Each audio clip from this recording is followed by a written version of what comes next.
वाइयाँ कैसे जाएंगी, हमारी ग्लो कैसे आएगी स्किन पर, ये सब बातें लेके चल रहे हैं। और ये बातें पुराने आयुर्वेद और आधुनिक पद्धतियों को भी इसमें शामिल किया गया है कि उनका कंपैरिजन करके आपको सारी चीज बताई जाएगी। चलिए, सबसे पहले हम जानते हैं हमारी त्वचा हमारे शरीर का सबसे बड़ा अंग है, सबसे लार्जेस्ट अंग है। हम इस त्वचा के अंदर ही बंधे हुए हैं। हमारे बाहर भी त्वचा है, अंदर भी त्वचा है, सारे अंग त्वचा से निर्मित हैं। तो इतने बड़े अंग को हमें केयर करना चाहिए। इसके लिए क्या है कि इसका स्ट्रक्चर जानते हैं। त्वचा का स्ट्रक्चर क्या है? दिखती तो है, हाथ में त्वचा है, ये त्वचा है, चेहरे पर भी त्वचा है। इसका स्ट्रक्चर जान लेते हैं क्या है। इसकी प्रमुखतः 3 लेयर होती हैं। 1, 2, 3 लेयर हैं। सबसे ऊपर की लेयर को एपिडर्मिस कहते हैं, एपिडर्मिस। और दूसरी लेयर को डर्मिस कहते हैं और तीसरी लेयर को हाइपरडर्मिस कहते हैं। 3 लेयर प्रमुख हमारी स्किन के नीचे है। इनके अलग अलग फंक्शन है। क्या फंक्शन है इन स्किन के? सबसे पहले ये फर्स्ट डिफेंस है हमारा बॉडी का। कहीं टच करते हैं तो हमारी त्वचा हमारी रक्षा करती है। सेकंड, त्वचा जो है थोड़ी सी उसमें पफी होती है, वो हम दबाव देते हैं तो सहन कर लेती है। दूसरी, त्वचा जो है वो बाहर के पड़ने वाले बहुत से असंख्य बैक्टीरिया, वायरस, फंगल घूम रही है वातावरण में। अब वातावरण उतना साफ सुथरा नहीं है जितना कभी पहले हुआ करता। अभी आप कुछ साल पहले कोरोना की महामारी से सारा विश्व ग्रसित हुआ, तो वो कोरोना भी जो है वायरस के रूप में घूम रहा हवा में। अब हवा में तो हमारा जोर नहीं है, लेकिन हम अपने ऊपर जोर रख सकते हैं, अपने को मैंने दूसरी प्रकार से कर सकते हैं। तीसरा इसका काम है कि ये हमारी त्वचा जो है ये विटामिन डी का उत्पादन करती है। विटामिन डी जो शरीर की 300 से 400 प्रक्रियाओं में जो है वो हिस्सा लेता है। विटामिन डी के बिना वो प्रक्रियाएं पूरी नहीं होती। हमारे स्किन का कलर भी विटामिन डी डिसाइड करता है, ठीक है। वो भी विटामिन डी की कमी के कारण आते हैं। मसल्स में क्रम्प होता है, वो विटामिन डी की वजह से होता है। तो ये विटामिन डी प्रोड्यूस करती है। कैसे करती है विटामिन डी? जब आप धूप में जाते हैं और धूप इस पर पड़ती है तो ये सिंथेसिस करके धूप के माध्यम से विटामिन डी पैदा करती है। और विटामिन डी हमारे शरीर में रहता है, प्रिजर्व करके रखती है, ताकि जब जरूरत पड़े उसका प्रयोग शरीर कर सके। नेक्स्ट, इसका बहुत इंपॉर्टेंट फंक्शन है टच। टच करना। हमारी ज्ञान इंद्रिया है 5 कर्म इंद्रिया और 5 ज्ञान इंद्रिया है। तो हमें संसार का ज्ञान होता है। टच करने से हमें पता चलता है। और टच करने से यही नहीं कि कोई है, बल्कि टच करने से उस व्यक्ति की इंटरनल फीलिंग्स का भी हमें पता चलता है, वो किस प्रकार से टच कर रहा है, किस प्रकार से हमें छू रहा है। कहते हैं टच इज ह्यूमन। हम दूसरे को महसूस कर सकते हैं टच के माध्यम से। बच्चे को आप प्यार से थपथपाइए, वो आपका प्यार महसूस करता है, ठीक है। तो ये जो है ये हमारे को सूचना देती है सब चीजों की। अब जैसे आपकी त्वचा पर कहीं कोई कीड़ी चल रही हो, कीड़ी चढ़ गई शरीर पे, तो आपको फौरन पता चल जाएगा, क्योंकि ये इंफॉर्मेशन भी देती है हमारे मस्तिष्क को कि क्या घटना घट रही है। तो सारा एक्सटर्नल कांटेक्ट और मस्तिष्क से इंटरनल कांटेक्ट दोनों करने का कार्य करती है। और ये हमारा डिफेंस तो मैकेनिज्म है ही बाहर का, तो ये सारे काम त्वचा करती है। इसके अलावा एक बहुत इंपॉर्टेंट काम है त्वचा के टेम्परेचर को रेगुलेट करना। हमारे शरीर का टेम्परेचर जो है 37 डिग्री सेंटीग्रेड स्टैंडर्ड है, यानी 98.5 डिग्री टेम्परेचर रहता है। अगर इतना टेम्परेचर है तो हम ठीक है, हमारी कोई दिक्कत नहीं है। अगर हम धूप में चले जाएं, गर्मी बढ़ जाए, तो क्या करती है हमारी त्वचा? हमारी त्वचा ग्लैंड से पसीना छोड़ देती है और वो पसीना बाहर की त्वचा पर रोम छिद्रों के माध्यम से आ जाता है और पानी जैसे ऑपरेट होता है ऐसे ही ऑपरेट होता है और हम ठंडा महसूस करने लग जाते हैं। इसी प्रकार सर्दी के अंदर भी हमें सूचना देती है कि बाहर का टेम्परेचर जो है बहुत डाउन है, आपकी टेम्परेचर बॉडी का कम होगा, तो हमें सूचना क्या मिलती है कि हम अपने वस्त्र पहन लें। लेकिन अगर वस्त्र, जैसे जैन धर्म में कहा गया है कि अगर सर्दी लगे एक वस्त्र पहनो, ज्यादा सर्दी लगे दो वस्त्र पहनो, और ज्यादा सर्दी लगे दोनों वस्त्र उतार दो। फिर त्वचा स्वयं ही अपना एक्शन लेती है। क्या लेती है? हमारी त्वचा की सबसे नीचे जो लेयर है हाइपोडर्मिस, उसके अंदर दो प्रकार के ग्लैंड्स होते हैं, एक पानी के ग्लैंड्स होते हैं, दूसरे ऑयल के ग्लैंड्स होते हैं। तो उस समय फिर वो ऑयल छोड़ती है। ऑयल क्या है?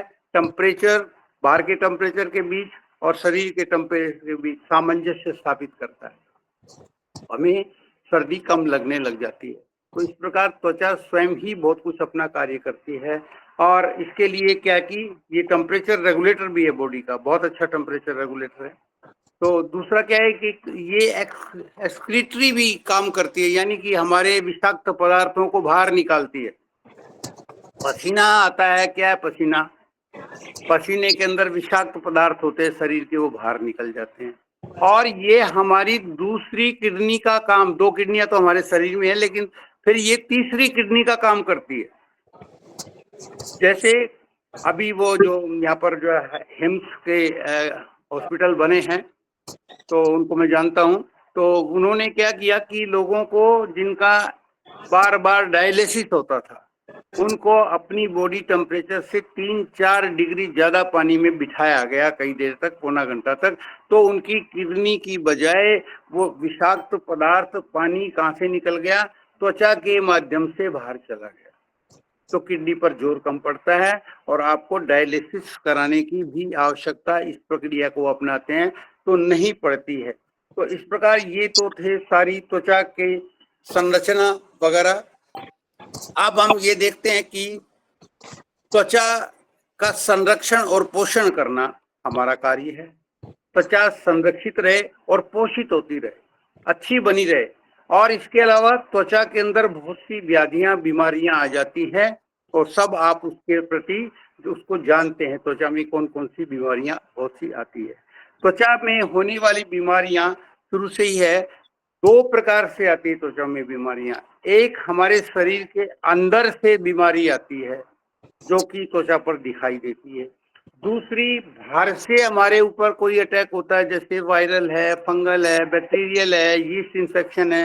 ये तरह तरह के पैथोजन है जो हमारी त्वचा के संपर्क में आने से हमारी त्वचा को बीमार कर देते हैं, हमारी त्वचा पर बहुत सी व्याधियां शुरू हो जाती है। अंदर से जो बीमारियां शुरू होती है वो कैसे होती है? हमारे शरीर के अंदर एक प्रणाली है जिसको डाइजेशन सिस्टम कहते हैं। तो जो छोटी आंत और बड़ी आंत हैं, उनके अंदर बहुत से बैक्टीरिया रहते हैं। उनकी संख्या आपको बताऊं तो वो 40 ट्रिलियन, 40 ट्रिलियन, 40 के ऊपर 12 जीरो लगा के गिनना, ये खरबों से भी ज्यादा बैठेंगे। और ये हमारी गट में हमेशा ही रहते हैं। हमारे शरीर के जितने भी कार्य हैं, जैसे हार्मोन बनाना, जैसे और भी दूसरी चीजें हैं, उनको वो उत्पन्न करते हैं और शरीर के विभिन्न भागों में भेज देते हैं। ये उनका काम है। हम नहीं कर पाते सारे काम, वही कर रहे हैं हमारे लिए काम। वो हमारे लिए वर्कर है। इतने 40 ट्रिलियन वर्कर हमारे पेट में बैठे हैं, हम उनके लिए क्या कर रहे हैं? तो उनके लिए हम कुछ नहीं करते। तो धीरे धीरे क्या होता है, उसके अंदर अच्छे बैक्टीरिया भी हैं और बुरे बैक्टीरिया भी हैं, तो वो बैलेंस बना रहता है। लेकिन जब बुरे बैक्टीरिया ज्यादा हो जाते हैं, वो क्या करते हैं कि वो जो है हमारी गट को परफोरेटेड करके हमारे स्किन में चले जाते हैं, स्किन के माध्यम से रक्त में चले जाते हैं। तब व्याधियां पैदा होती है, तब व्याधियां पैदा होती है। ऑटो इम्यून डिजीज, जैसे सोराइसिस है, शरीर की त्वचा पर दिखता है, लेकिन वो सोराइसिस पैदा कहाँ से हुआ? वो सोराइसिस पैदा हुआ हमारी गट से। पहले गट के अंदर होता है वो, और फिर बाहर रिफ्लेक्ट करता है, इनसाइड आउट दिखता है ये। और इसी प्रकार एक्जिमा है, एक्जिमा भी इसी का कारण है। और दूसरी ऑटो इम्यून डिजीज जो ठीक नहीं होती, वो भी इन गट बैक्टीरिया के कारण हमारी त्वचा पर दिखाई पड़ती है। लाल चकत्ते हो जाते हैं कईयों को, बहुत खुजली वगैरह चलती है उसके अंदर। और इसके साथ साथ हमारे टीनेजर्स के चेहरे पर बहुत से पिंपल्स आ जाते हैं और वो बड़े परेशान होते हैं, वो भागते हैं डॉक्टर, उनको पता तो होता नहीं। तो वो क्या है, वो हमारे गट बैक्टीरिया की डिस्टरबेंस के कारण है। दूसरा कारण उसका है वो है हार्मोनल इम्बैलेंस। जैसे ही टीनेजर में जाते हैं, दो लेडीज में और जेंट्स में दोनों में ही हार्मोनल चेंजेस आते हैं। क्या लेडीज के अंदर तो एस्ट्रोजन की मात्रा बढ़ती है, वो रजस्वला होती है उसके बाद, और मैन में वहां पर टेस्टोस्टेरोन बढ़ता है। तो जब उसकी नया बनता है तो उसकी मात्रा बहुत ज्यादा होती है, बॉडी उसे संभाल नहीं सकती, वो चेहरे पर रिफ्लेक्ट करता है, चेहरे पर आ जाता है, अंदर की चीजें बाहर आ जाती है। तो पिंपल्स बन जाते हैं, एक्ने बन जाते हैं, ये सब चीजें दो कारणों से होती है। तो एक तो हमें अपने गट बैक्टीरिया को ठीक रखना, उसको ठीक रखेंगे तो ये मात्रा कंट्रोल में रहेगी और चेहरे के अंदर जो है ये इतने ज्यादा पिंपल दिखाई नहीं देंगे, हम करते नहीं है। दूसरा, हमारा लाइफस्टाइल भी इसका एक कारण है। लाइफस्टाइल क्या है, आजकल बहुत सी ऑयली चीजें तेल से बनी हुई, रोड के किनारे देखो कितनी चीजें बनी हुई है ऑयल से। और दूसरा, हाई कार्बोहाइड्रेट्स की डाइट जो हम खाते हैं वो भी इसका कारण है, वो ये चेहरे पर इफेक्ट हो जाता है। जैसे रिफाइंड ऑयल खाते हैं हम, बहुत सा रिफाइंड ऑयल खाते हैं। रिफाइंड ऑयल जो है वो शरीर, कोई भी नट का, कोई भी बीज का तेल जो है शरीर के लिए ठीक नहीं है। उसके लिए आप गोले का तेल का इस्तेमाल कर सकते हैं, कोकोनट ऑयल से, नेचुरल ऑयल बहुत बढ़िया ऑयल है, उसका इस्तेमाल करें, शुद्ध घी का इस्तेमाल करें। और एक्सरसाइज भी नहीं करते ताकि बॉडी से पसीना बाहर निकल जाए, तो इसके कारण उसमें व्याधियां ही उत्पन्न होती चली जाती है, स्किन के अंदर बहुत सी व्याधियां इस प्रकार आ जाती है। तो पुराने जमाने में, आयुर्वेद से भी पहले जमाने में, नेचुरल वे में किस तरह से स्किन का ट्रीटमेंट किया जाता था, स्किन का ट्रीटमेंट। और आप भी कई कई रिचुअल्स में हम उसका प्रयोग आज भी वो दिखाई देता है। जैसे पुराने जमाने में स्नान तो सभी करते हैं, आज भी करते हैं, और विशेष प्रकार के स्नान कराए जाते थे। गर्म पानी का स्नान कराया जाता था, आज उसकी जगह वो स्टीम बाथ लेते हैं। स्टीम बाथ लेने के बाद क्या होता है, हमारे शरीर की गंदगी हमारी त्वचा के माध्यम से बाहर निकल जाती है, पसीने के माध्यम से, और फिर हम इमीडिएटली ठंडा स्नान लेते हैं। आपने कभी लिया है तो आप ध्यान कीजिएगा, ठंडा स्नान इमीडिएटली दिया जाता है, या सोना बाथ लेने के बाद भी ठंडा स्नान लिया जाता है। क्या है ठंडा स्नान? ठंडा स्नान जैसे ही गर्म और ठंडे का परिवर्तन होता है, हमारी बॉडी में, हमारी बोन्स, मैरो में कुछ स्टेम सेल होते हैं जो रिजर्व होते हैं, जिन्होंने हमारे शरीर का निर्माण किया था। जब आप माँ के गर्भ में आए जाइगोट के रूप में, तो हमारे अंगों का निर्माण किसी ने किया? किसी ने तो किया होगा। तो वो सारे ये जो है स्टेम सेल होते हैं जो अलग अलग अंगों का निर्माण करते हैं। किसी ने हार्ट बनाया, किसी ने आंखें बनाई, किसी ने हाथ पैर बनाए, किसी ने हड्डियां बनाई। तो ये स्टेम सेल पूरे हो गए, निर्माण हो गया, अब आपका शरीर बढ़ने लगा। लेकिन प्रकृति करीबन 5 मिलियन 50 लाख सेल आपकी बॉडी में रिजर्व रखती है कि कभी इसको जरूरत पड़े तो ये इसको ठीक है, अपने आप बाहर नहीं आते, उनको बाहर निकालना पड़ता है। तो ये ठंडा गर्म थेरेपी क्या करती है, ये उन स्टेम सेल को बाहर निकालती है और वो पूरी बॉडी में सर्फिंग करते हैं। सर्फिंग करने के बाद जहां जहां डैमेज हो रहा है बॉडी में, वहां रिपेयर कर देते हैं। आज तो स्टेम सेल एक थेरेपी बन गई है, बहुत से अंगों को निर्माण करने का कार्य भी करते हैं। तो खैर मैं उसमें नहीं जा रहा हूं। तो स्टेम सेल बाहर निकलते हैं और स्टेम सेल हमारी त्वचा को भी अच्छा और बढ़िया बनाते हैं। तो इस तरह से ये स्टेम सेल का ठंडा गर्म प्रक्रिया का प्रयोग था। दूसरा, शरीर पे अगर कोई व्याधि स्किन पर आ गई तो मिट्टी स्नान कराते थे। मिट्टी स्नान क्या होता है कि पानी के अंदर मिट्टी होती है, काफी सारी मड होता है, उसके अंदर लिटा दिया जाता है व्यक्ति को। तो शरीर का जहर जो है वो मिट्टी के तत्व जो है वो खींच लेते हैं और आपकी स्किन जो है वो स्वस्थ हो जाती है। और इस प्रकार फिर पहले जमाने में क्या करते थे, कोई साबुन नहीं था, साबुन तेल नहीं था। पहले जमाने में उपटन का प्रयोग किया जाता था। उपटन कैसे बनता है, उपटन कोई बताए? शादियों में तो आज भी करते हैं उपटन का प्रयोग। चंदन को घिस के, जी जी, उसके अंदर चंदन भी डाल सकते हैं। वैसे तो बेसन, हल्दी, बेसन, दही में चंदन। मिलाया जाता है, हल्दी डाली जाती है। वो हल्दी बेसन क्या करता है, एक्स्ट्रा ऑयल को खींच लेता है। हल्दी हमारी त्वचा को रंग दे देती है, अच्छा रंग दे देती है, और एंटीबायोटिक भी हल्दी। तो इस प्रकार से रगड़ के सारा मैल बाहर आ जाता था। तो आज भी शादियों के अंदर ये रिचुअल है, करते हैं कि नहीं करते हैं मुझे नहीं मालूम है, लेकिन आज भी ये रिचुअल है। तो ये सब त्वचा पहले जमाने में ये सब चीजें थी। इसके साथ साथ फास्टिंग भी थी, यानी व्रत करना। व्रत करने से क्या होता है, हमारे शरीर के अंदर जो है एक घटना घटती है जिसको ऑटोफेजी कहते हैं। ऑटोफेजी का मतलब है हमारे शरीर के जो अंग हैं, जो टिश्यू है, वो डेड टिश्यू को खा जाते हैं। ये 2017 में नोबेल पुरस्कार मिला जापान के वैज्ञानिक को। तो ये ऑटोफेजी बहुत अच्छी चीज है, ये शरीर की व्याधियों को, जो बेकार पदार्थ है उसको खा जाता है, क्योंकि उसका प्रयोग वो जीने स्किन यानी कि शरीर को जीवित रखने के लिए कुछ तो सहारा चाहिए। तो लेकिन ये ऑटोफेजी की घटना जो है 36 घंटे के फास्ट के बाद घटती है, उसके अंदर अब नहीं जाते। अब आ जाइए स्किन के अंदर आधुनिक रूप में क्या ट्रीटमेंट दिया जाता है। अब जैसे आपने देखा शरीर के अंदर क्या क्या बीमारियां आ जाती है, एक्जिमा, सोराइसिस, रोकेशिया, यहाँ पर मुंह पे बम्प्स बन जाते हैं, स्किन के अंदर खारिश होती है, स्किन के अंदर कई बार वो पित्ती का उछाल आ जाता है, उसमें खुजली चलती है, दर्द भी होता है, परेशानी भी हो जाते हैं हम। तो ये सब व्याधियां आजकल चल रही है विभिन्न प्रकार की। अब देखिए जब हमारे गुप्तांगों के आसपास जो है वो क्या बन जाते हैं, दाद बन जाते हैं, जो गोल चक्कर के अंदर, घेरे के अंदर बन जाते हैं, उसमें खुजली बहुत चलती है, बहुत खुजली होती है। वो भी एक प्रकार से स्किन की बीमारी है, बैक्टीरियल बीमारी है वो। तो इस प्रकार ये सब चीजें हमारे शरीर के अंदर इतनी सारी व्याधियां घटती हैं, तो इसके लिए हम क्या करें। अब मैंने बताया था एक्जिमा, सोरेसिस और ये रोकेशिया या पिंपल्स वगैरह, ये अंदर से आने वाली बीमारियां हैं, अंदर से बीमारी आई है। तो पहले तो इसको हमें अपनी गट हेल्थ को ठीक करना पड़ेगा, ताकि इस बीमारियों को आगे बढ़ने का मौका ना मिले, क्योंकि बैड बैक्टीरिया जो हमारे पेट में है, जो हमारी आंतों में है, वो सब इन बीमारियों का कारण बनते हैं। आधुनिक पद्धति में जाओगे तो क्या करेंगे आप, चले जाइए डर्मेटोलॉजिस्ट के पास, कितने ही स्किन के डॉक्टर आ गए हैं।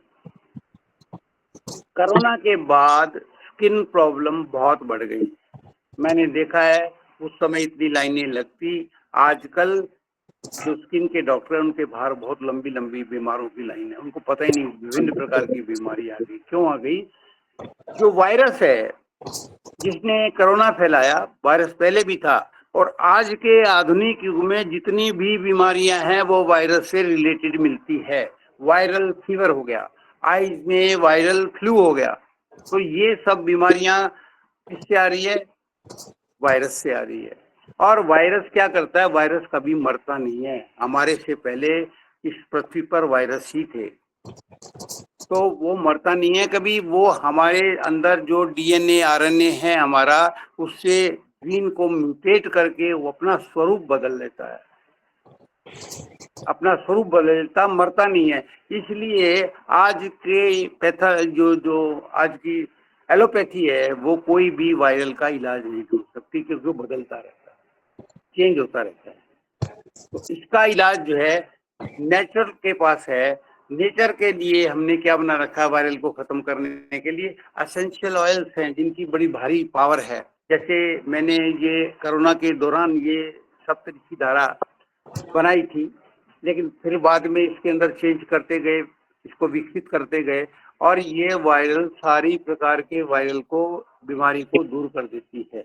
जैसे आपकी स्किन पे खाज खुजली है, कहीं आपके जो है दाद बन गए हैं, आपके बालों में डेंड्रफ है, डेंड्रफ भी एक प्रकार से यीस्ट इन्फेक्शन होता है, और उसको खत्म करने के लिए पता नहीं क्या क्या चीजें आ गई है, कितने प्रकार के शैम्पू आ गए।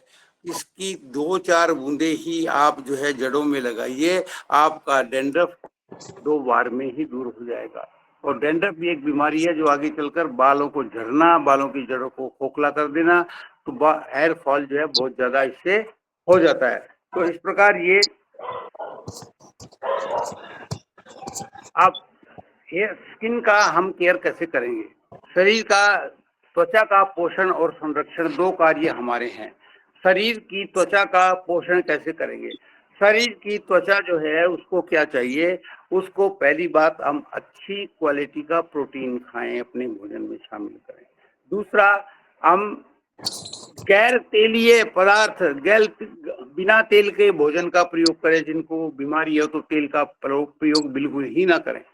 और इसके साथ साथ त्वचा के अंदर पोषित करने के लिए इसको विटामिन सी की बहुत जरूरत है। विटामिन सी किसमें होता है? विटामिन सी नींबू, संतरा और सिट्रस फ्रूट जितने भी हैं उनके अंदर विटामिन सी होता है। कीवी में विटामिन सी है, पाइनएप्पल में विटामिन सी है। और सबसे अच्छा विटामिन सी कई नहीं खा सकते, नींबू नहीं खा सकते, गले की स्किन बड़ी डेलिकेट है, गला पकड़ा जाता है। तो उसके लिए एक बहुत अच्छा सोर्स मैं आपको बताता हूँ।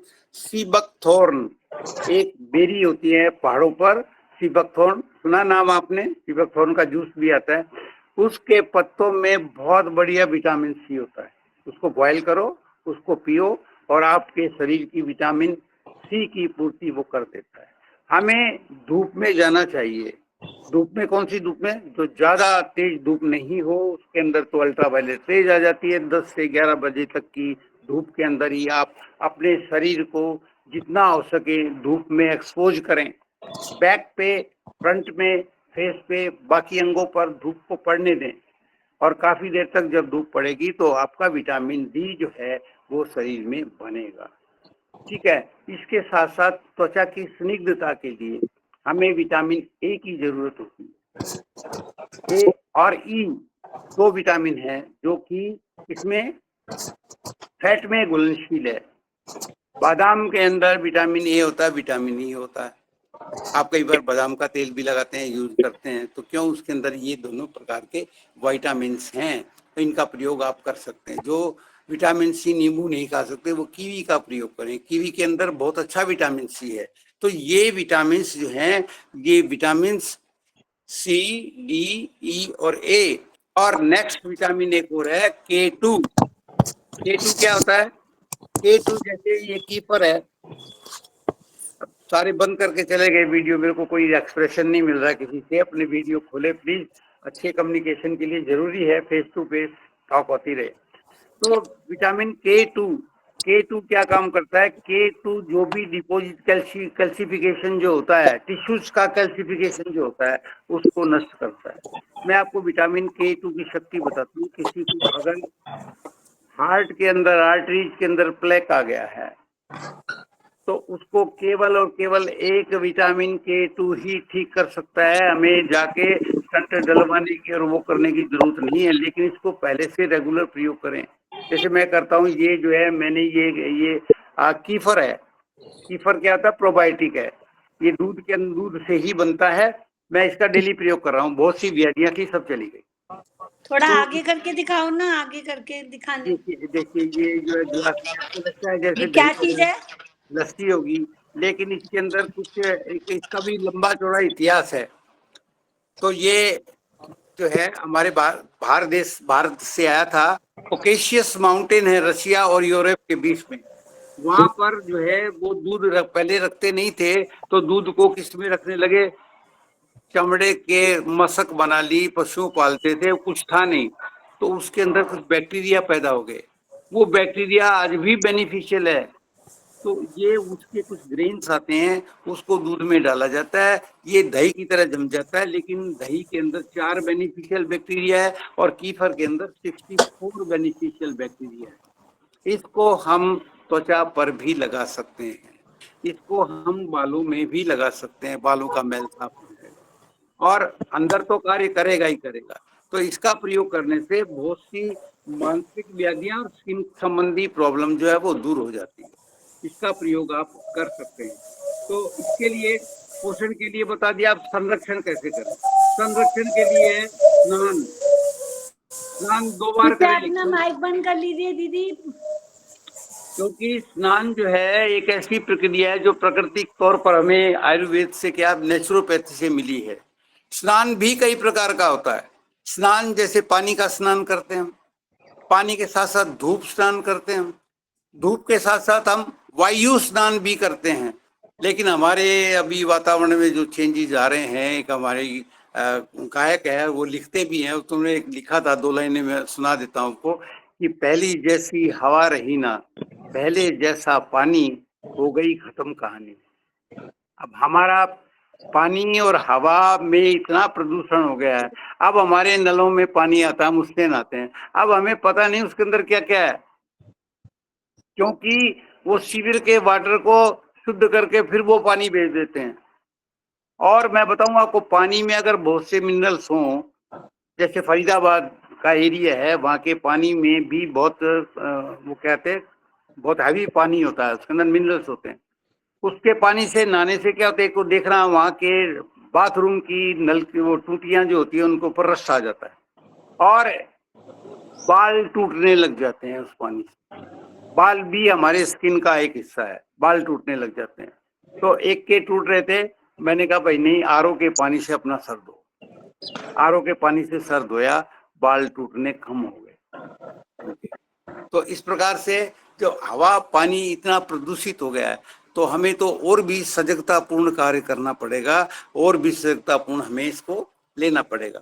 आप इसके प्रकार पुराने जमाने में रानियां जो होती थी, जैसे मिस्र की रानियां, कैलोपेट्रा का नाम आता है, बहुत खूबसूरत थी, उसकी त्वचा बहुत अच्छी थी। बिना अच्छी त्वचा के तो सुंदरता आ ही नहीं सकती। तो वो कैसे, वो गुलाब जल में स्नान करती थी, फिर वो दूध में स्नान करती थी। अब देखिए, अब हम वैज्ञानिक दृष्टि से देख पाते हैं, दूध के अंदर क्या है, लैक्टोज है, लैक्टिक एसिड है, जो कि त्वचा को साफ कर देता है।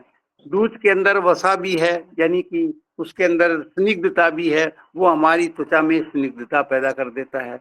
दूध के अंदर जो है और बहुत से विटामिन है, वो हमारी बॉडी के अंदर चले जाते हैं। तो इस प्रकार दूध का स्नान पहले के, दूधो नहाओ पूतो फलो, पुराने जमाने में आशीर्वाद दिया जाता था, दूध से नहाओ।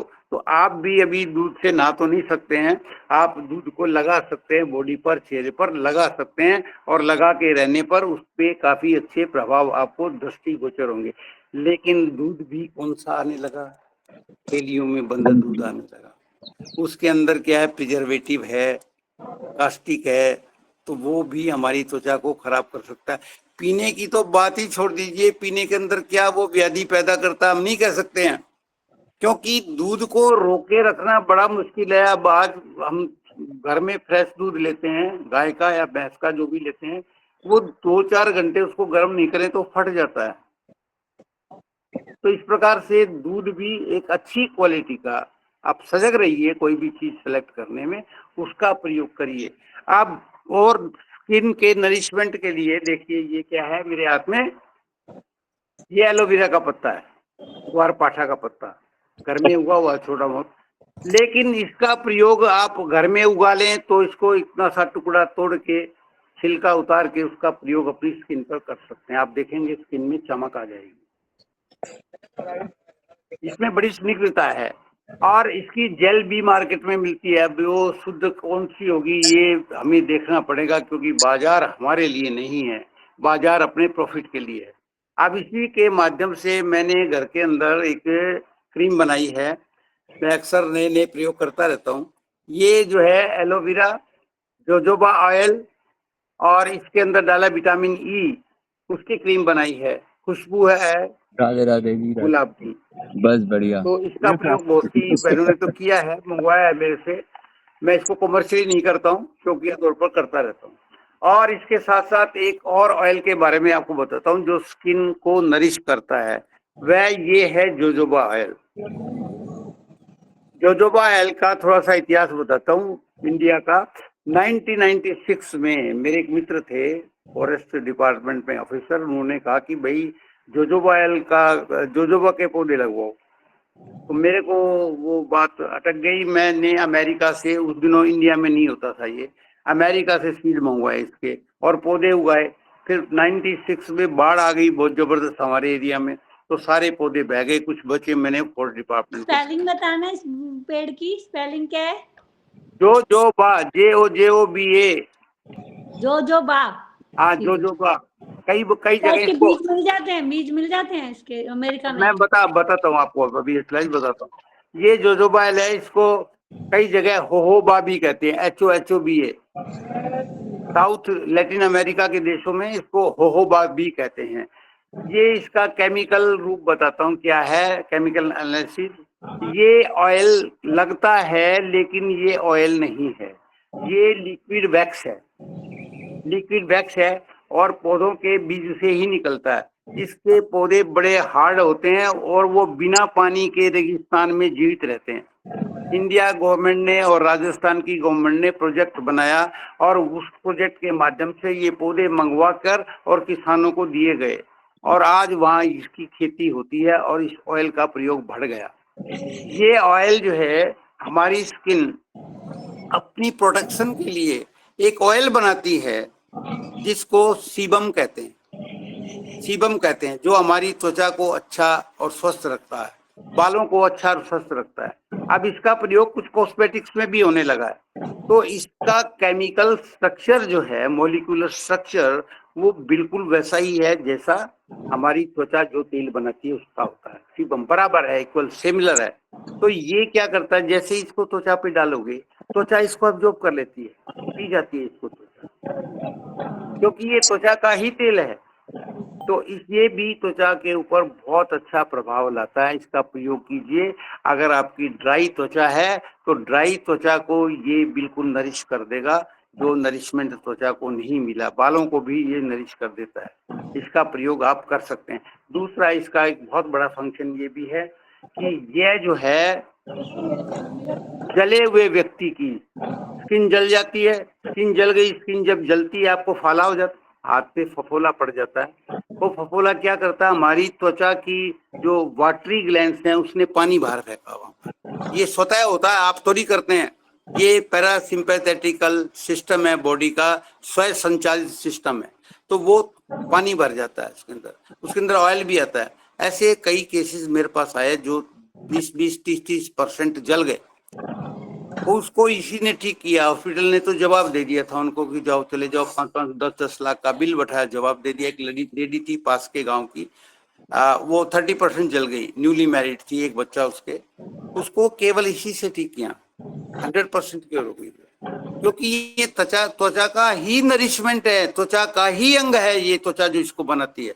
तो इसका प्रयोग भी आप कर सकते हैं। अब इसका प्रयोग कॉस्मेटिक्स में होने लगा थोड़ी थोड़ी मात्रा में, क्योंकि ये थोड़ा सा महंगा तेल है और इसका प्रयोग जो है आप कर सकते हैं, डायरेक्ट कर सकते हैं त्वचा के संरक्षण के लिए।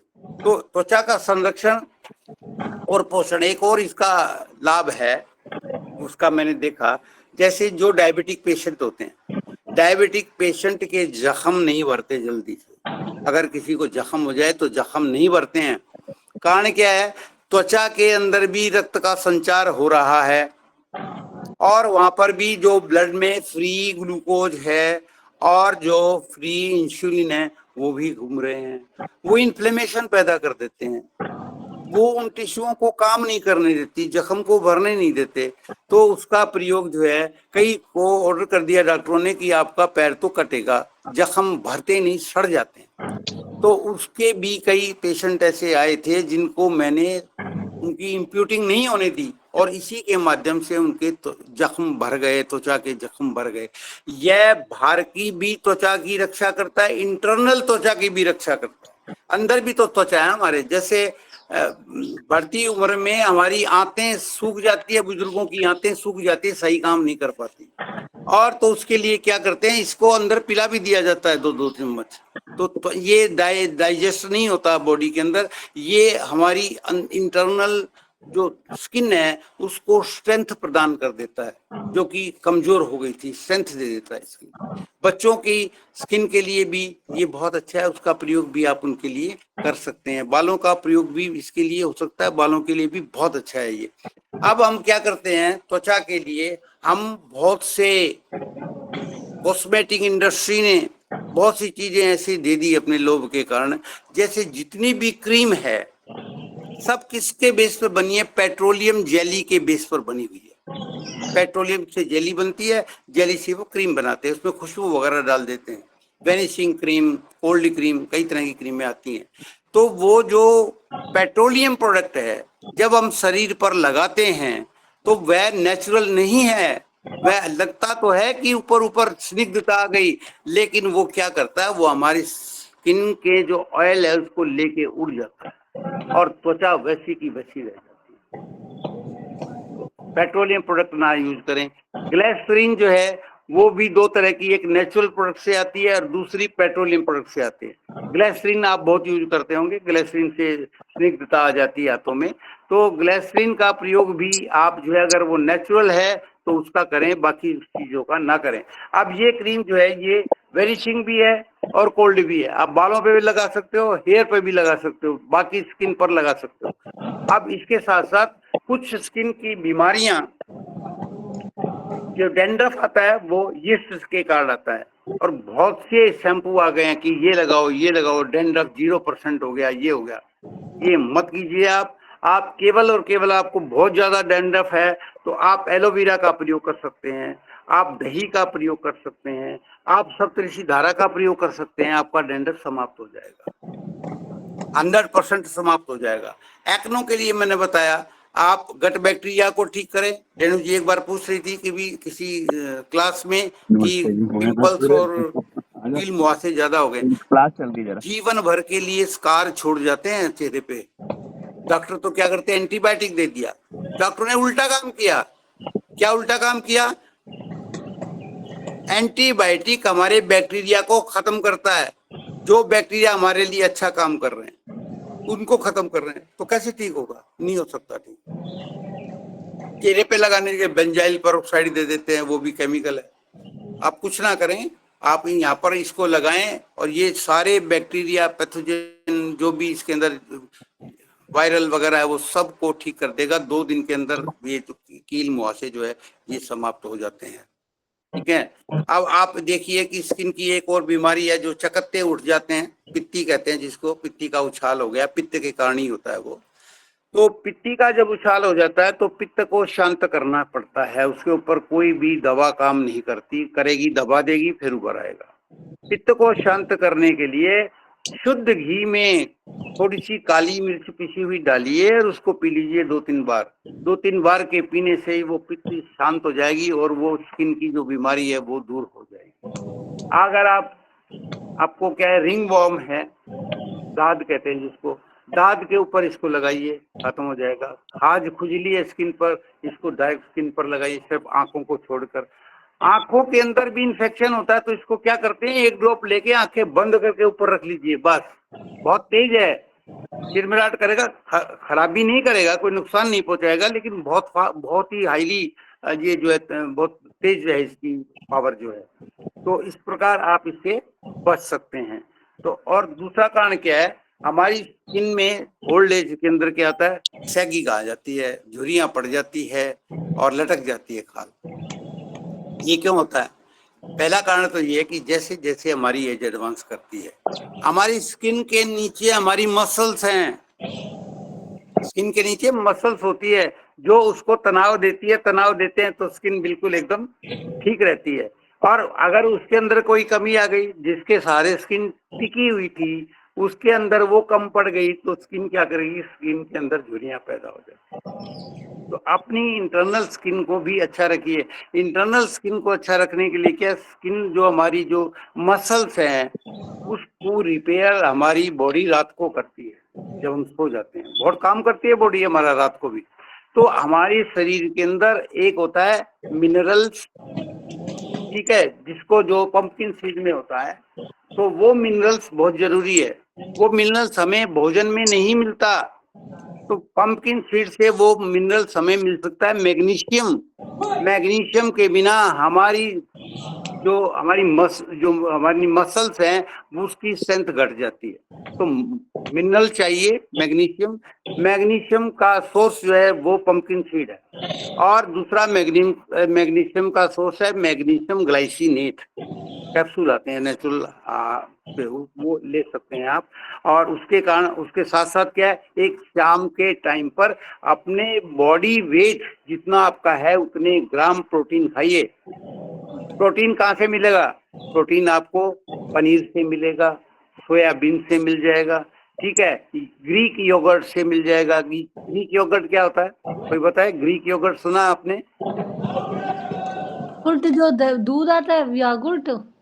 नहीं, ग्रीक योगर्ट बाजार में नहीं आता, ये बाजार में भी आता है लेकिन यहाँ नहीं आता है। आप प्रोटीन खाइए। प्रोटीन में मैं बताया सोया प्रोटीन हो सकता है, टोफू हो सकता है, सोयाबीन का मिल्क हो सोयाबीन सकता है। आजकल सोयाबीन भी तो नकली आता है, वो मैदा ज्यादा भरा होता है, फिर असली तो है नहीं वो।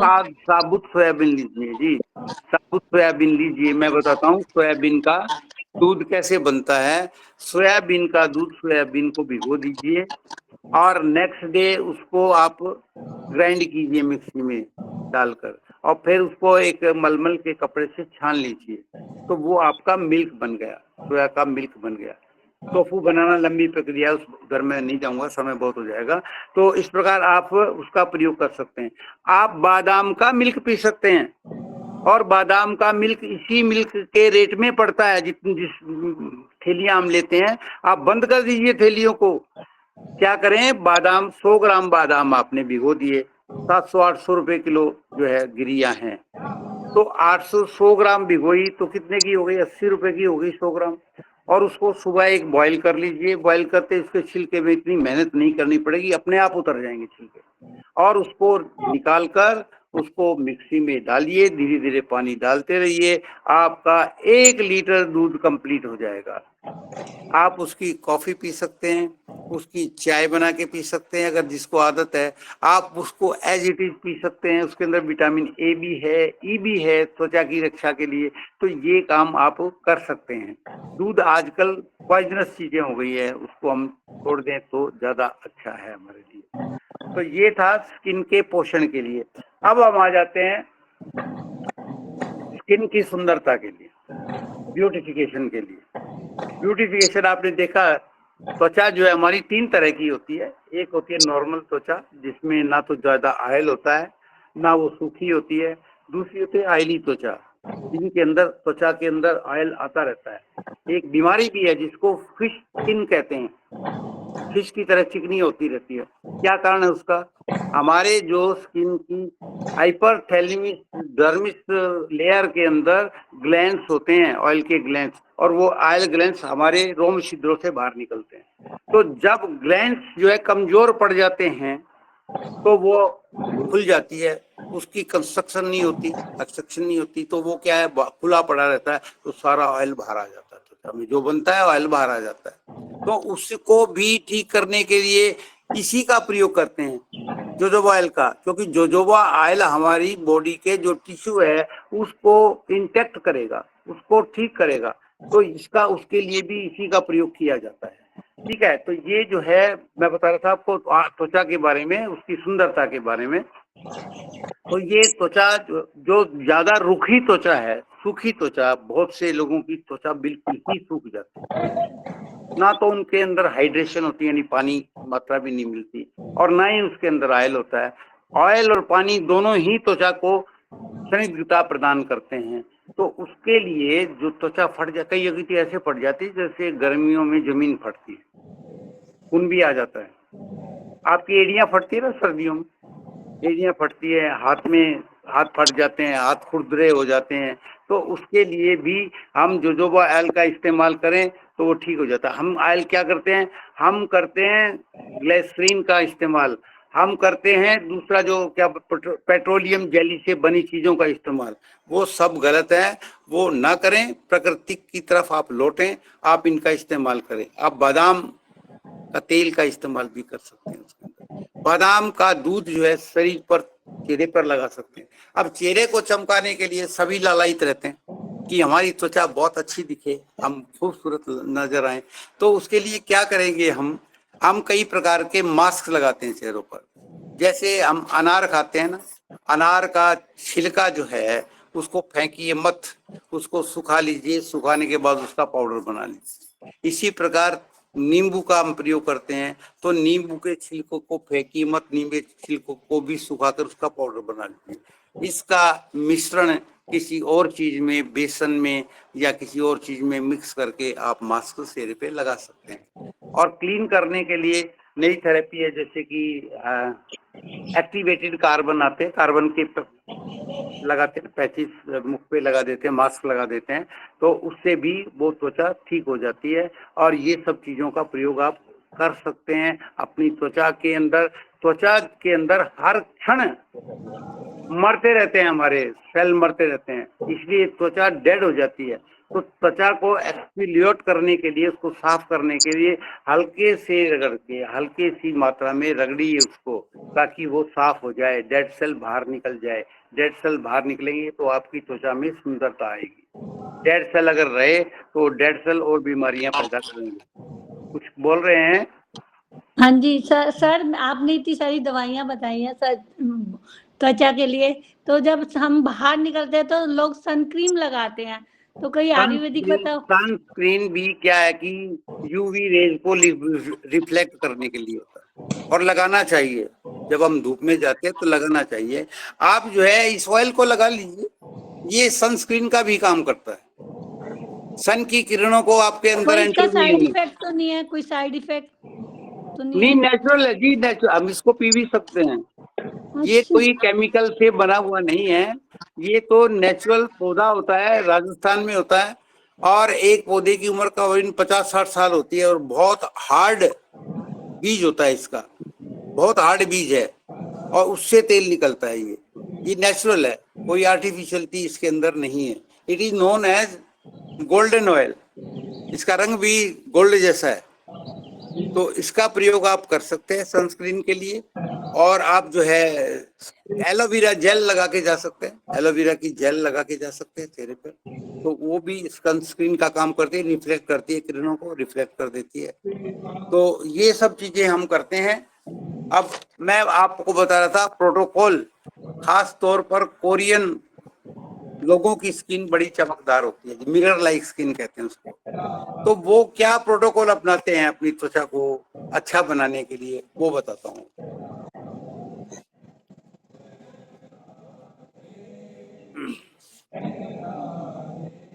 सबसे पहले क्या काम, क्या नाइट रूटीन होता है कोरियन का, पर्टिकुलरली मैंने पढ़ा देखा।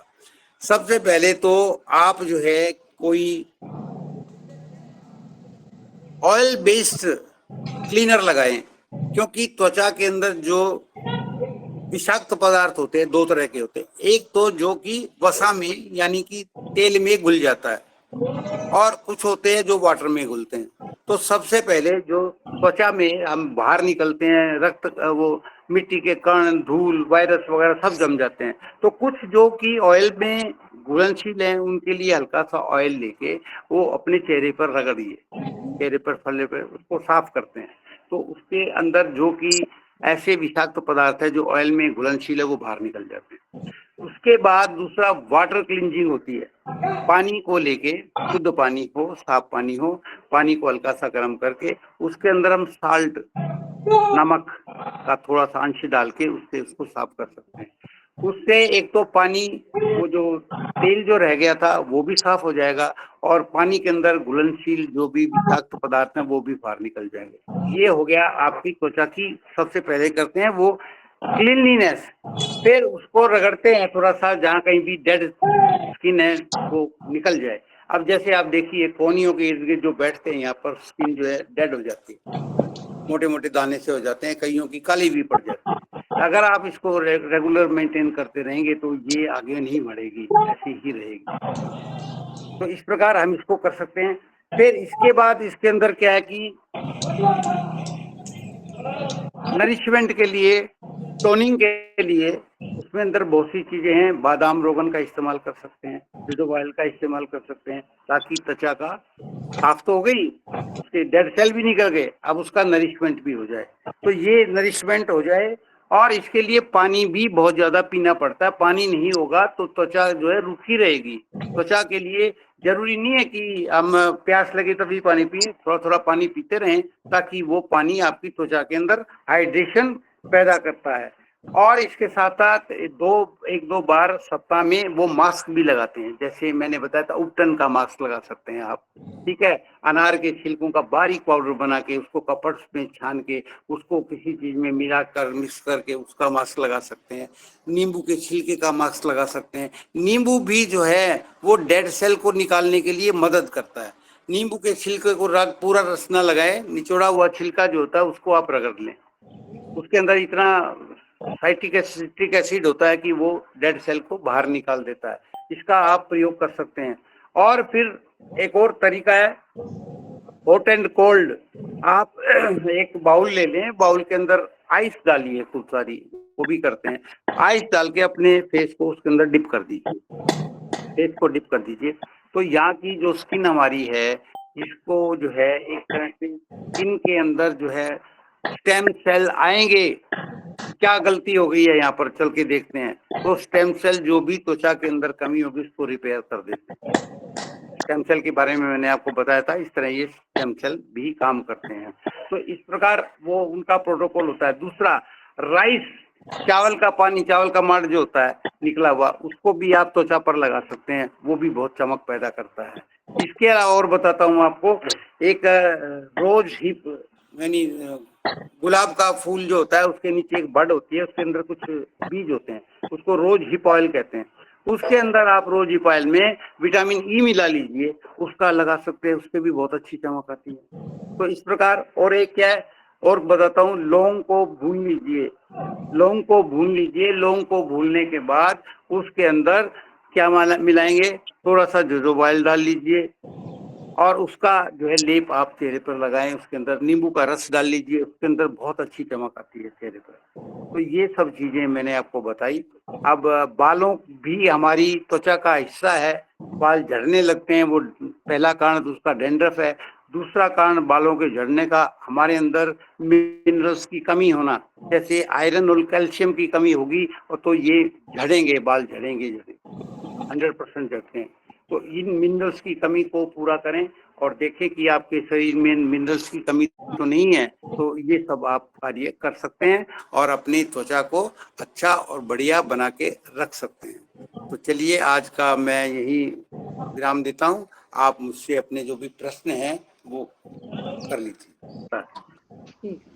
मसल्स में जो कमजोरी आती है उसके लिए विटामिन B12 की, देखिए विटामिन B12 के डॉक्टर कहते हैं गोलियां भी आती है, जरूर आती है।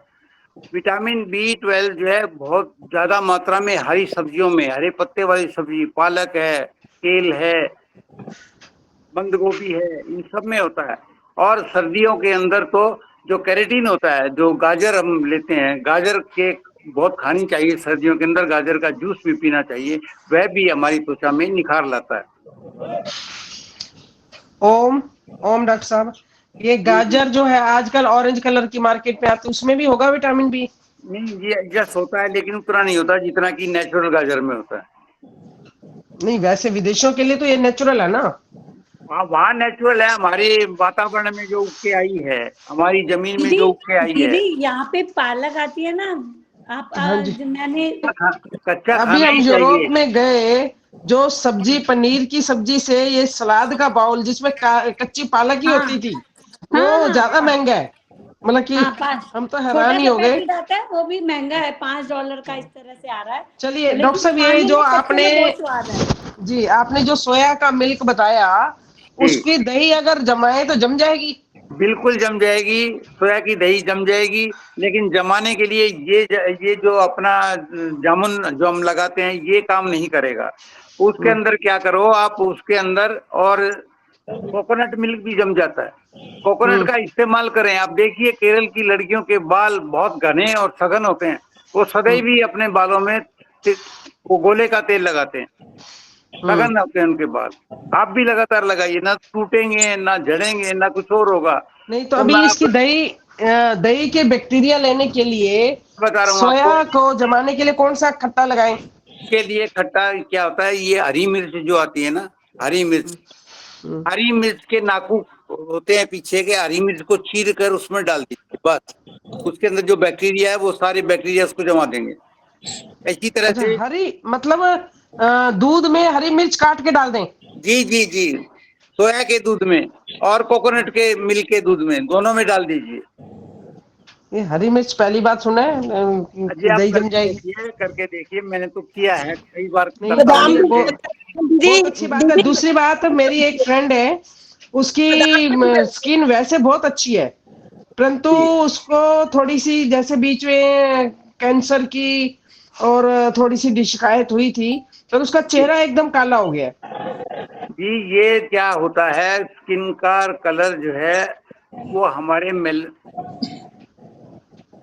एक सब्सटेंस आता है जो हमारी स्किन के कलर को ठीक रखता है। हम्म। और एक बार और बताऊं आपको, ये 2-3 कारण हैं। जैसे कोई कैंसर सेल आ गए हैं बॉडी के अंदर, मैं आपको कैंसर सेल, स्किन का भी कैंसर होता है, थोड़ा सा उसके बारे में बता दूं आपको। स्किन कैंसर इंडिया में तो इतना नहीं है, ज्यादातर 1%, आधा परसेंट के करीब है। बाहर के देशों में स्किन कैंसर बहुत होता है। स्किन कैंसर की बहुत पहचान ज्यादा है, कैसे? यहाँ पे लोग धूप में बैठते हैं। नहीं मैंने नहीं, देखा है। ये कारण नहीं है। यूवी रेज से भी कैंसर होता है। यूवी रेज अगर पड़ती है ज्यादा तो उससे भी कैंसर हो जाता है। तो कैंसर स्किन पे क्या होता है, उसके आपको कारण बताता हूँ कि आप कैसे लक्षण जान के ये समझ सकेंगे आपके किसी की स्किन पे कैंसर है या नहीं। पहली बात जो है, त्वचा में जो जख्म होते हैं वो बढ़ते नहीं काफी दिनों तक, तो इंडिकेशन है ये। दूसरा, त्वचा में कहीं स्कार है, जैसे पहले इंजेक्शन लगाते थे स्कार हो जाता था, या कहीं चोट लगी उसका स्कार रह गया, टाँके लगे उसका स्कार रह गया। उन स्कार के अंदर अचानक अगर वृद्धि होने लगे तो समझो स्किन कैंसर की तरफ हम अग्रसर हो रहे हैं। दूसरा, अगर वैसे तो स्मूथ होती है हमारी त्वचा, त्वचा में कहीं बाउंस आ जाए, कहीं और हो जाए, अनइवन त्वचा होने लगे, अननेसेसरी ग्रोथ होने लगे किसी एरिया में, जैसे हमारे मस नहीं होते, मस उगर आते हैं चेहरे पर या यहाँ पर मस उगाते हैं। मस का एक कारण बताता हूँ, मस क्यों होते हैं हमारे लीवर में जब कोई टॉक्सिक पदार्थ ज्यादा होते हैं तो लीवर भी टॉक्सिक्स को बाहर फेंकता है।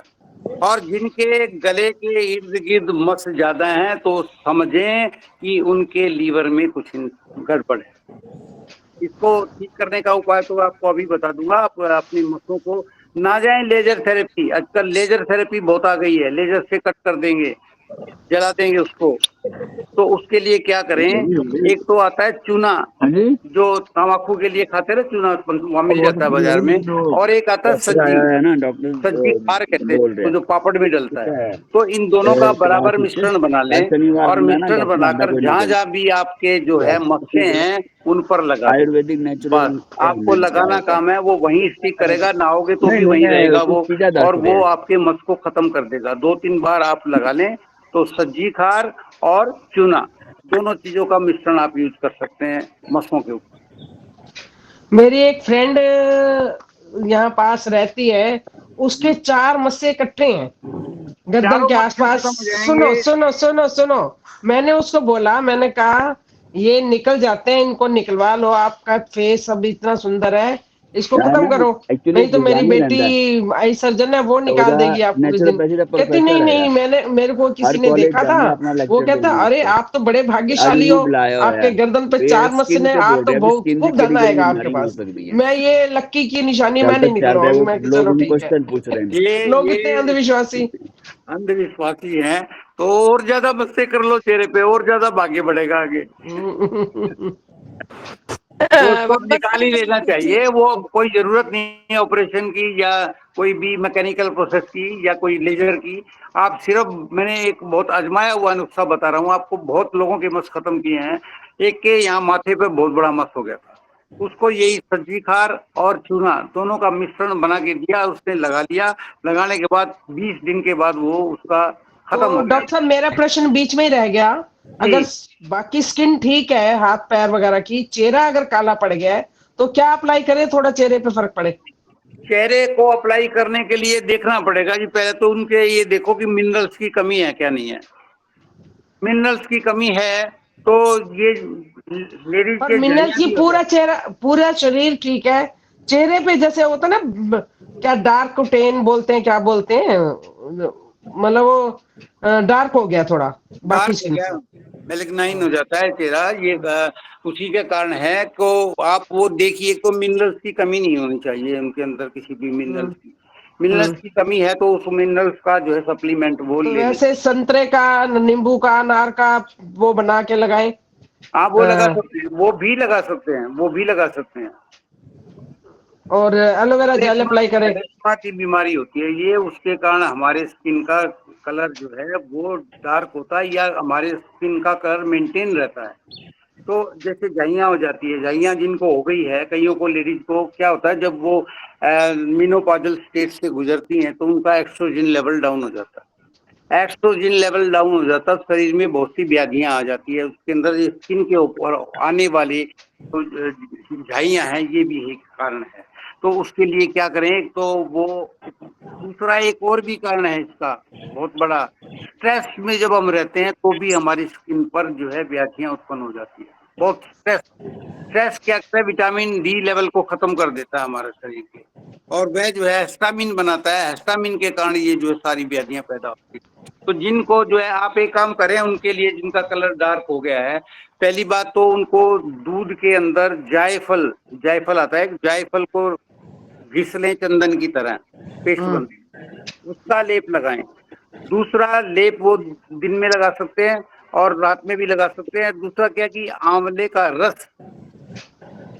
रस लेकर उसको भी चेहरे पर लगा सकते हैं। आंवले का रस प्लस गिलोय का रस, ये दोनों लगाएं तो भी चेहरे पर फर्क पड़ता है। मतलब 15 दिन वो जायफल दूध में घिस के और आंवले का एक टाइम सुबह वो शाम को वो दोनों लगा लें। तो उससे बहुत अंतर आ जाएगा। बहुत अंतर कितना आएगा ये मैं नहीं कह सकता। तो 2 दिन बाद पैक भी लगा लें संतरे का और उसका बिल्कुल बिल्कुल वो सब करते रहें, क्योंकि आप वो आए, और आप इसके लिए उनको ये बोलो कि ये जोजोबा ऑयल जो है इसका इस्तेमाल करें। वो ठीक है, पूरा स्किन का ही ऑयल है जो स्किन बनाती है, जो सेम ऑयल ठीक। उसमें भी डालते हैं इसको, सज्जी खार। हाँ सज्जी खार कहते हैं। चूना तो चूना। पापड़ में किस लिए डलती है? पापड़ को फैलाने में मदद करती है। अच्छा, फूलाने के लिए। अच्छा। फैलाव जितना ज्यादा फैलाव होगा, पतला होगा, उसको फैलाव के लिए यूज करते हैं। ठीक।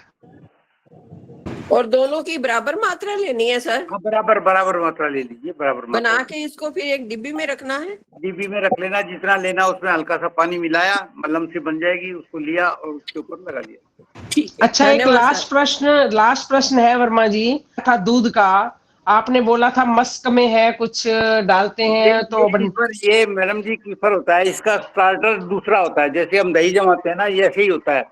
ये जो है इसका जो स्टार्टर है ये बहुत एंशिएंट है, जो हमारे यीस्ट और बैक्टीरिया से मिलके बन जाता है। ये दाने दाने से होते हैं, छोटे छोटे सफेद। हाँ, सफेद हल्के सॉफ्ट दाने हैं, उसको दूध में डालते हैं तो ये लाइव होता है, ये लाइव बैक्टीरिया है, और ये लाइव बैक्टीरिया फैल जाते हैं इसके अंदर, और फैलने के बाद इसके अंदर ये बहुत अच्छा प्रोबायोटिक ड्रिंक हो जाता है आपकी गर्दन के लिए। बहुत तो आप इसको पीते हो? मैं डेली पीता हूँ। मतलब रात को डाल के रख लेते हो, सुबह पीते हो? हाँ, सुबह पी लेता हूँ, थोड़ा सा दूध डाल देता हूँ, जम जाता है, उसको छान के पी लेता हूँ, और वो दाने जो है ना उसको नेक्स्ट डे के लिए यूज कर लेते हैं। आप उनको ये भी बताइए, आप उनकी जिनका चेहरे का कलर बदला है उनको ये भी बताइए कि इसका प्रयोग भी करें, क्योंकि गट हेल्थ ठीक रहेगी तो उनका चेहरा का भी ठीक रहेगा। पर मैं आपको बता रही हूँ, जब हम एक बार मिले थे किसी सेमिनार में, जी ये सरदारनी जो गुरुद्वारे में, तो वहां पर एक आए थे लेक्चर देने के लिए। जब मैंने बोला था पहले, तो उन्होंने मेरे को एक कांच की डब्बी में ये दिए थे दाने, तो मुझे तो पता नहीं ये क्या है क्या नहीं है। उन्होंने कहा था ये आपने बहुत अच्छा बोला, तो ये आपके लिए है। फिर उन्होंने ये सारी कहानी बताई थी और मैंने तो विश्वास नहीं किया, पर मेरे अभी तक पड़े रखे हुए हैं। तो मैं सोच रही, फ्रिज में रखे होंगे तो वो जीवित रहेंगे। नहीं, फ्रिज में ही रखे हुए हैं, फ्रिज में ही रखे हुए हैं। उसको एक काम करें, उसको लें और एक आधा गिलास दूध ले लें और उसके अंदर उनको सारे को डाल दें और देखिए वो जमता है कि नहीं। बाहर रख दें, फ्रिज में ना रखें, और जम जाए उसके बाद ये और फर्मेंटेशन, इससे तो बहुत सी बीमारियां व्याधियां दूर होती है। नहीं, मुझे लगा पता नहीं क्या चीज है क्या चीज नहीं है, मैंने फेथ नहीं किया। पर फ्रिज में उन्होंने बोला था फ्रिज में रखना। 2 साल हो गए, पता नहीं 1.5 साल हो गया, मैंने फ्रिज में ही रखी हुई है वो शीशी। तो मैं दिखाता हूँ, मेरे फ्रिज में भी रखे हैं डब्बी में, 1 मिनट रुकिए।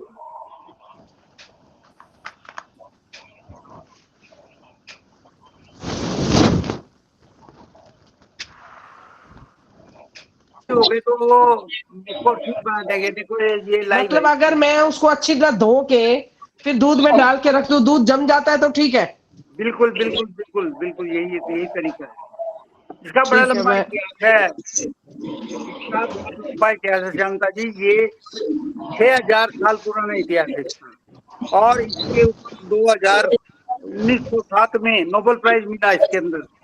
तो इसमें मतलब कैल्शियम होता है इस दूध में, दूध में दही में? कैल्शियम है, बैक्टीरिया है, विटामिन K2 है। विटामिन अच्छा, K2 जो कहीं नहीं मिलता, जो इसमें है केवल, जो आपने हमारे ए टू बोला, K2 बोला? केफरकाइट। ओके, ठीक है, चलो मैं आज निकालती हूँ उसको। ये निकालिएगा, फिर मुझे बताइएगा, और नहीं होगा ठीक तो है, फिर मैं आपको और दे दूंगा। ठीक है, धन्यवाद। जी जी। चलिए।